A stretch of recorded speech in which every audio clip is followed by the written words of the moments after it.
что отец у меня, он фронтовик, у него было 7 контузий, 3 ранения во время Великой Отечественной войны, был на самых горячих участках, был на передовой вместе со своей батареей, зенитной батареей. Вот. И это, как говорится, преодолел мое сомнение. Я решил на 100%, что пойду в военное училище.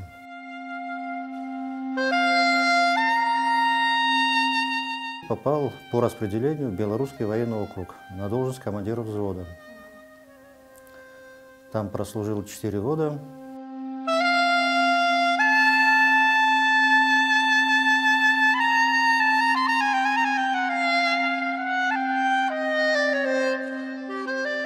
Я еще успел побывать в командировке в Анголе, потому что там тяжелая ситуация была. И как спецкомандировка называлась. Оно предполагало всякую секретность, поэтому нас туда закинули под видом советских спортсменов. Но сейчас для этого уже не секрет. А в то время, да, конечно, все были в трико одеты, жили в гостинице. На самолетах перекинули в Мозамбик. Уже с Мозамбика на машинах перевезли нас в Анголу. Днем мы занимались своими делами, а в ночное время уже выходили на боевые позиции. Вот. Ну, конечно, сейчас это смешно, но в то время, конечно, это было страшно и ужасно.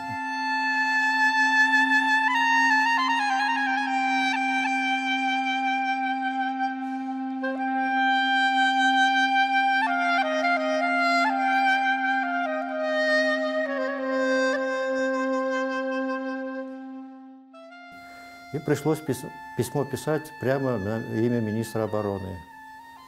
В то время был Язов, и за личной его подписью меня разрешили уволить. Крым – это родина наша, крымских татар, поэтому в любом случае надо ехать, в каких бы условиях мы ни жили, но все равно мы-то прорвемся, получим участки, построимся, всем на зависть, как говорится.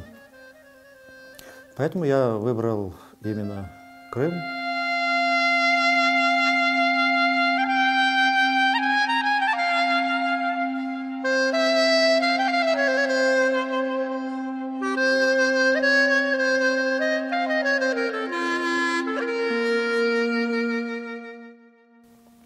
Как раз я еще служил, военную службу, когда я служил, и часто разговоры, часто собираются родственники. Песни поют о Крыме, о своем роде. Я заинтересовался в один прекрасный день. Я взял просто ватманскую бумагу, лист ватманской бумаги, ручку, нарисовал в кружочке себя и говорю: так, Битам, начнем мы рисовать.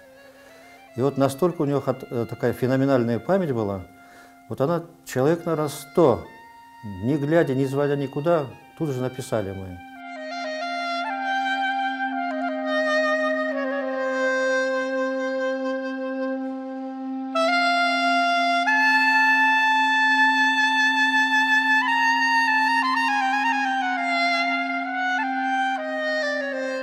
Три брата было яшлавских.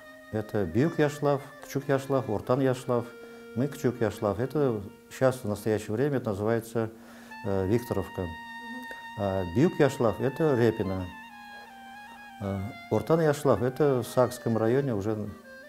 Но сейчас его почему-то переиначили со временем, и он стал не Орта, а Утар Яшлав. Учитывая, что они были очень богатые, они, естественно, трудовой деятельностью не занимались. У них было очень много живности, у них было очень много населения. Ну, по тем временам у них свой тамга был, свой флаг был. Моя бабушка говорила, что прадед на своем личном, 3 или 4 верблюдов, 5 или 6 лошадей, он совершал хадж.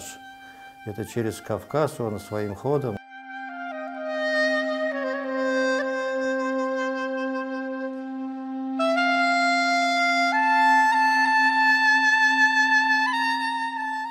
В подростковом возрасте, ну, лет, наверное, в 16-17 она переехала в Симферополь. Почему? Потому что она поступила в медицинское училище. Вот. И в медицинском училище она, когда училась, уже пошли гонения на дворянский род. И она вынуждена была, не только она, а все братья и сестры были вынуждены поменять свою фамилию. И она с Ярославска стала Фазыловой. Благодаря тому, что они сменили фамилию, поэтому они остались здесь.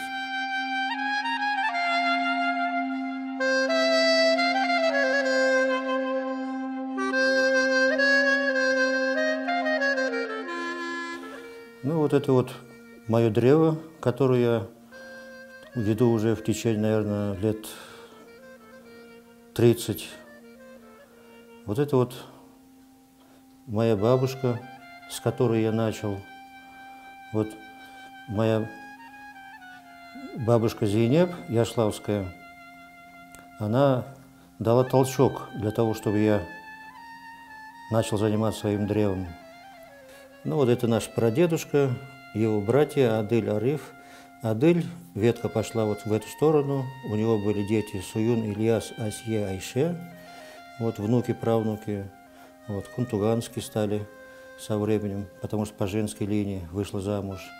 Значит, справа это Ариф, братишка, его дети, вот их было 1, 2, 3, 4, 5, 6, 7, вот, это ихняя ветка.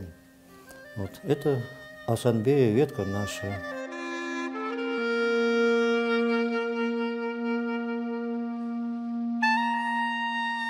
Без прошлого, как говорится, нет будущего, поэтому я настолько убежден в том, что наши дети и внуки со временем поддержат мою инициативу, инициативу нашей семьи, о том, чтобы продолжать этот род, традиции, обычаи, нравы.